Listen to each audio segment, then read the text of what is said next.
안녕하세요. 네, 여러분 안녕하세요. 이번 시간에는 그 숭실대학교 이상현 교수님을 모셔서 이 법학과, 즉 학부에서 법대에서 무엇을 배웠는지 그리고 입학하려면 어떻게 하는지에 대해서 한번 알아보도록 하겠습니다. 안녕하세요. 안녕하십니까? 교수님 바쁘신데 나오셔서 감사합니다. 불러주셔서 영광입니다. 교수님 간단하게 소개해 주시면 감사하겠습니다. 7년도 이제 한 7년 전쯤에 그 국제법무학과라고 이제 학과를 하나 더 개설을 해가지고 두 개의 학과로 이제 법과대학 내에서 운영하고 있습니다. 학생 수는 한 106명. 학생들이 궁금한 게 법학과랑 국제법무학과는 입학할 때 아예 나눠서 들어가는 거예요? 그러니까 학과가 달라서 달라요? 이제 서로 약간 좀 경쟁하듯이 이제 커트라인이 누가 높는 그런 좀 그런 것도 있습니다. 서로 이렇게 정가 같은 건 안 하는. 정과도 가능하죠. 같은 단과대학 내니까 이제 A 학과, B 학과가 이제 서로. 그럼 배우는 커리큘럼이 서로 차이가 많이 나나요, 그러면?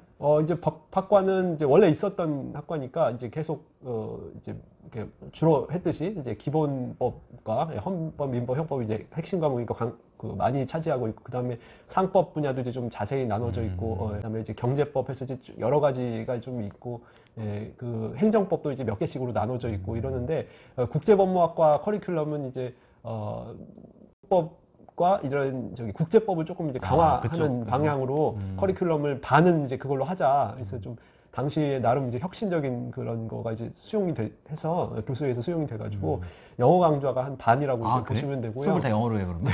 학생들이 되게 부담스러워하잖아요. 힘들어 하는데 이제 처음에는 그게 이제 절대평가여가지고 이제 상대적으로 이점이 많았는데 지금 이제 상대평가로 바뀌어서 좀 이렇게 어떻게 들어요, 그러면? 고생을 하죠. 미리 좀 읽어오라고 이제 많이 얘기를 하고 괄호 넣기 뭐 이런 것도 좀 하고 중간 시험은 객관식으로 돼서 조금 상대적으로 이제 좀 부담을 덜어주고, 근데 기말고사는 이제 오픈북으로 문제 내고 이제 미리 좀 이렇게 보고 쓰라고 이게 약간 좀 외우기 힘들잖아요. 그래서 그렇게 좀 하고 있습니다. 근데 특징이 두 과에 이렇게 서로 교차 수강을 하게 해가지고, 왜냐하면 법학과 커리큘럼이 워낙에 이제 오랫동안 잘 돼 있어서 우리는 이제 반으로 나뉘니까 한국 법학이 이제 얇잖아요. 이렇게 많이 못하게, 경제법도 많이 못하고 상법도 많이 못하니까 이제 법학과에서 좀 이제 그런 식으로 8과목까지 들을 수 있게 전공으로 반대로 법학과도 이쪽에서 이제 8개. 그럼 영어 과목 들어오나요, 그 학생들이?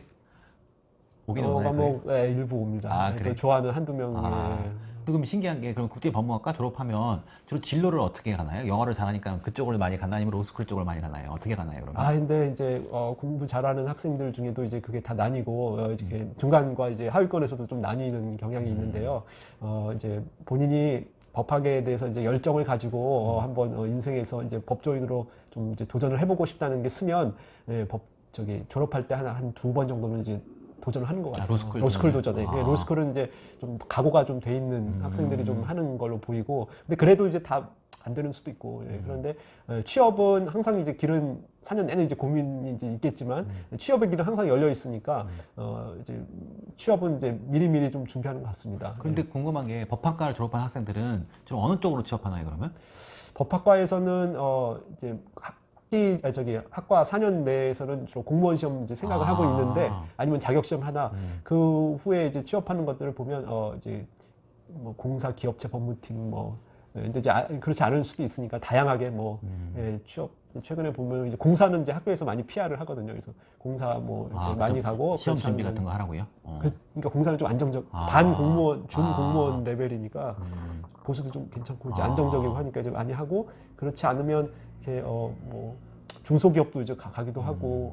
그럼 대부분이 그러면 이렇게 고시 공부보다는 취업을 많이 하나요? 아니면 그 공무원 시험 준비를 많이 하나요? 아무래도 학교 다닐 때는 공무원 시험들은 한번 해보고 싶은 것도 있죠. 자기가 이제 어느 정도 그래도 한다고 생각하는데, 시험 과목도 학교에서 배우는 거가 이제 거의 똑같죠. 어느 정도 비슷하니까 조금만 하면 이제 할 수 있잖아요. 그러니까 도전을 한 번씩은 하는 것 같습니다. 휴학하고 한 학기, 두 학기, 세 학기 이렇게 해서 합격을 하면은 이제 어떻게 또 남은 학기는 인터넷 강의도 계절 학기 들고 얘기하면서 이제 하기도 하고. 근데 이제 안 되는 경우에는 또 이제 취업 준비를 또 하기도 하고. 그래서 취업은 하여튼 당장에 졸업하자마자는 조금 이제 쉽진 않은 것 같고, 옆에서 보면 한 6개월 정도 있으면은 이제 조금씩 이제 합격했다고 얘기해주는 학생들이 있습니다, 졸업생들. 그러면 이제 궁금한 게, 서울 시내 이제 법학과가 많지가 않은데, 만약에 그 점수가 비슷하다 그러면 서울 시내 대학의 법학과랑 다른 학교 경영학과 이런 데 만약에 간다고 하면 그거 어떻게 해야 되나요, 그게? 고민되시는 분들이 있겠어요. 시청자분들도 있을 텐데, 그게 배우는 게 다른 것 같아요. 이제 복수 전공을 법학하고 경영학을 하는 사람들 얘기도 이제 들어봤고, 학생들한테도 이제 경영학과 교수님들하고도 만나도 봤지만 법학이 조금 어렵습니다. 어려워요? 약간 이제 제가 법학과 국제법학과 소속이 좀 얘기를 좀 그 책도 두껍습니다. 그리고 이제 봐야 될 분량도 많고 근데 이제 학점 경영학 받기는 어렵겠네 그러면. 저는 이제 조금 더 어렵다고 생각하는데 경영학과 분들도 뭐 어떻게 생각하시는지 모르겠어요. 근데 이제 둘 다 한 사람들의 얘기는 법학이 좀 더 어렵다.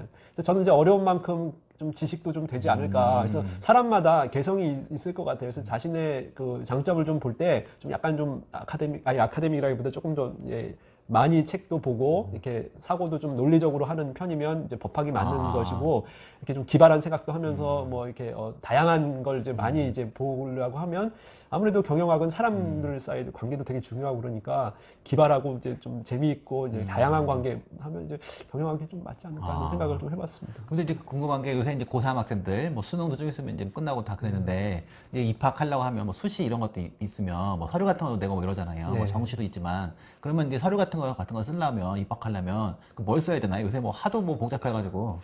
그래서 이제 뭐 정답이 딱 있는 건 아니지만 그래도 이제 법대 중에 이제 법학과 국제법학과 저는 국제법학과를 많이 봤지만 이제 수시로 합격한 학생들의 내용들은 이제 뭐 봉사활동, 동아리활동, 그다음 독서활동인가요? 뭐 이렇게 일단 이제 성적은 이제 따로 있고 따로 성적은 이제 산출이 돼서 내신이 나오고 근데 동아리 활동에서 아무래도 이제 법 관련 동아리를 하는 게 눈에 띄는 것 같아요. 그래? 근데 신기한 게 고등학생들이 동아리 활동에 그런 걸 할 수 있나요, 그게? 학교에서 마련을 해주는 경우도 있고 아니면 자율 동아리라고 이제 그런 게 있어요? 스스로 조직을 해서 이제 저희 때는 없었는데 네, 교사 선생님이 이제 지도를 하셔서 네, 이렇게 어떤 이렇게 토론도 하고. 그럼 어떤 걸 하나요, 거기서? 법을 뭐 공부를. 그러니까 저도 이제 들어보면 토론을 토론? 무슨 주제 예를 들면 뭐 미성년자 형사 미성년자가 14세 근데 이제 그걸 뭐 낮추자 그러면 내용. 네, 13세도 이제 14세 처벌하자는 거죠. 14세 종전에는 안 됐었는데 그걸 이제 서로 토론도 하고 그런 활동? 예, 동아리 그런- 활동을 그런 걸 하는 거예요? 예. 신기하네. 그리고 뭐 서로 이제 어떤 주제에 대해서 판례도 좀 찾고 뭐 이렇게 의견도 좀 나누고 그런 걸 하는 거예요? 재밌을 것 같더라고요. 그다음에 그럼 봉사활동은 뭐예요? 법 관련 봉사활동이 뭐 많지도 않을 것 같은데. 그래서 이제 그런 좀 특이한 경험들이 있는 학생들인데 그런 경우는 뭐 이렇게 저기 관청에서 하는 게 있어요? 네, 관청에서 뭐 어떻게 아르바이트를 무슨 인턴을 뽑나 봐요. 그래요? 뭐 예를 고등학생도 들면 그런 걸 할 수 있어요? 뭐 구청에서 법원 봉사, 그다음에 저는 도서관 봉사도 괜찮은 것 같아요. 예, 도서관 봉사도 이제 그 나름 이제 무슨 책들 이런 걸 이제 정리하면서 느꼈던 것들이 있어서. 그럼 독서 토론 그거하고는 또 뭐가 다른 거예요? 도서관 봉사는? 그러니까 봉사 활동이 있고 이제 독서 활동이 있고 뭐 이렇습니다. 그래서 독서는 자기가 이제 지금 이제 고등학교 3년 동안 읽었던 책 내용들을 이제 좀 적게 돼 있는데 그런 거 적어요? 그런 그걸 이제 그걸 다 적어요? 그래서 그걸 이제 책을 많이 읽은 학생들은 이제 책이 많은데 신기하네요. 주로 이제 면접할 때 그걸 물어봐요? 그게 이제 책 내용들이 있으니까 그래? 고등학교 내용 중에 이제 교수님들이 익숙한 내용은 책 그리고 이제 관련 자신의 전공 분야를 써요. 주로 책 그러면 그런 게 있어요. 그러면 신기하네. 그게 이제 비슷비슷한 게 좀 있고 그러니까 그 책 내용 가지고 이제 질문하고 그러면 답변이 괜찮으면 이제 점수 잘 받고 이러지 않을까 싶습니다. 그래서 궁금한 게 이제 면접도 있잖아. 이제 면접 같은 건 어떻게 보나요? 그 로스쿨 면접이야 그 블라인드 어쩌고 이렇게 되는데 대학교 면접은 블라인드인가요? 아니면 뭐 그게 자료가 있나요? 그러니까 제가 그게 이제 몇 년 전부터 조금씩 바뀌는데 학교를 차단을 했던 것 같아요. 학교는 학교를 그게 이제 부모의 어떤 직업 관련된 거, 그다음에 학교하고 뭐를 이제 맡기 시작했어요. 그게 얼마 안 돼, 한 작년부터인 것 같은데 제가. 그러면 학생 이름은 알아요? 이름도 몰라요? 교복과 이름을 그러니까 왜냐하면 학교를 차단을 해야 되니까 교복은 못 입고 교복과 이름 작년에 제가 놀랐던 게 이제 면접할 때 교복과 이름이 작년에 차단돼가지고 면접자 번호를 그런 식으로? 몇 번이 옵니다. 그럼 자료도 안 보고 자료를 뭐 봐야 물어볼 거 아니에요?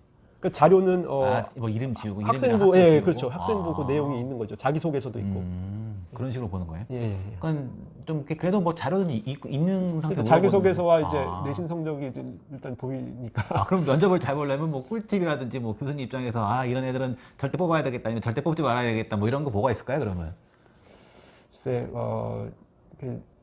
일단 이제 자소서의 내용이나 이 저기 학생부에서 성적과 뭐 이제 활동들이 사실 점수 이미 다 반영된 상태인데 면접에서 이제 사실 이제 거기서 걸러내려는 측면도 좀 있지 않습니까? 그래서 면접에서 잘하는 것은 이제 질문에 대해서 적절한 답을 이렇게 준비를 해야 된다고요. 그러니까 미리 좀 이렇게 연습을 약간 예상 답안 너무 외우지는 말고 이제 그래? 질문에 대해서 이렇게 적절한 답을 할 수 있는 거를 좀 이렇게 익혔으면 좋겠어요. 그러니까 예를 들면 봉화리 활동이나 자소서에 아까 제가 말씀드린 뭐 형사 미성년자를 14세로 한 걸 뭐 낮추자느니 이제 할 때 그걸 이제 질문하기 좋은 거거든요. 그쵸. 그래서 이제 이걸 물어보면은 이제 자신의 입장을 얘기하면 보통 교수님들이 반대도 그쵸, 한번 그쵸. 슬쩍 네. 던져요. 그래서 아니 낮추자고 하면은 뭐 그럼 다 이렇게 뭐 14세 다 처벌하는데 뭐 중학교 1학년 초등학교 6학년 처벌하자는 겁니까? 이런 물어보면 이제 갑자기 뭐 얼굴 빨개지고 그쵸. 이게 갑자기 말문이 막히고 아. 이거는 조금 그러니까 얼마든지 이제 자신의 입장을 이렇게 한두 군데는 이제 방어할 수 있는 거를 조금 익혔으면 좋겠어요. 그래서 얼굴 빨개지면 조금 질문하는 사람도 당황하고. 그렇죠. 예, 좀 그 원래 혼내려고 한 게 아닌데, 그쵸? 예. 그리고 또 다른 면접 팁 같은 건 뭐 없을까요, 그러면? 아니면 뭐 이거는 뭐 잘했으면 좋겠다, 아니면 이건 절대 하지 말아라, 뭐 이런 거 뭐 있을까요, 그런 게? 사실 뭐 고등학생들이 면접을 잘 많이 봤을 것 같진 않은데.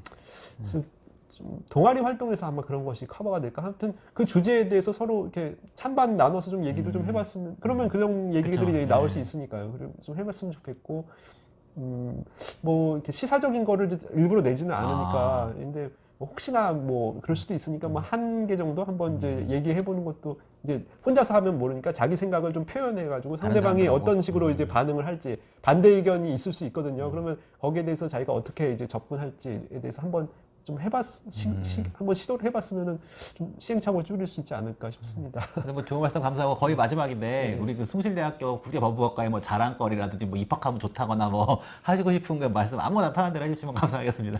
네, 저희 학과는 주로 취업이 많아요. 그래서 아무래도 이제 고생도 하고 해서 좀 영어를 좀 많이 이렇게 오히려 위축되는 학생들도 조금 있지만 그래도 이제 나름 그걸 이제 발전시켜서 좀 외국계 기업도 취업하거나 아니면 이제 회사에 이제 입사를 해서도 저희 외국인 교수님들 계시기 때문에 실제로 이제 대화했던 경험도 살려서 이제 좀 국제 거래 같은데 좀 많이 참여하기도 하고 해외에 이제 출장도 좀 많이 가는 것 같고 그래서 좀 이렇게 뭐 새로운 학과로 이제 출범한 지 한 9년 됐는데 그래도 나름 이제 여러 가지 좀 안정된 것 같고 그래서 참 감사한 것 같아요. 그래서 졸업생 여러분들이 열심히 잘 해주는 게 이제 저희로서 고맙고 대학교에 어느 학과를 가시든 이제 자신의 적성과 좀 맞는 게 이제 중요하니까 이제 1학년은 좀 열심히 한번 해보셨으면 좋겠어요. 그 다음에 이제 그게 정 아니다 싶으면 그때 가서 저는 전과보다는 복수 전공을 이제 권하는데 복수 전공 한 다음에 이제 비교하는 거죠. 학점 비교해서 이제 한쪽이 자기 투자 대비해서 이제 좀 잘 나오면 아무래도 그쪽이 더 승산이 있으니까 이제 전과를 하는데 그냥 막바로 전과하는 분들이 있는데 그거는 좀 거기 가서 만약에 잘 힘들어하고 다시 돌아오지도 또 못하는데. 전과하나요? 그래서 좀 하여튼 복수 전공이라는 거를 이제 항상 감안을 해서 요즘에 또 융합 시대라고 하니까 2개 정도 전공 생각하셔서 뭐 이렇게 하시면 좋지 않을까 싶습니다. 하여튼 뭐 바쁘신데 좋은 말씀 감사합니다. 예.